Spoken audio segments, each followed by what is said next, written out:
میں اس شہر یعنی مکے کی قسم کھاتا ہوں اور تم اے نبی صلی اللہ علیہ وآلہ وسلم اسی شہر میں تو رہتے ہو، اور سب کے باپ یعنی آدم اور اس کی اولاد کی قسم کہ ہم نے انسان کو محنت و مشقت میں رہنے والا بنایا ہے، کیا یہ خیال کرتا ہے کہ اس پر کوئی قابو نہ پائے گا؟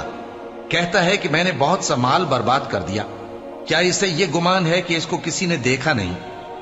بھلا ہم نے اس کو 2 آنکھیں نہیں دی اور زبان اور 2 ہونٹ نہیں دیے؟ یہ چیزیں بھی دیں اور اس کو خیر و شر کے دونوں رستے بھی دکھا دیے، مگر یہ گھاٹی پر سے ہو کر نہ گزرا۔ اور تم کیا سمجھے کہ گھاٹی کیا ہے؟ کسی کی گردن کا چھڑانا یا بھوک کے دن میں کھانا کھلانا، کسی رشتہ دار یتیم کو یا مٹی میں پڑے کسی نادار کو۔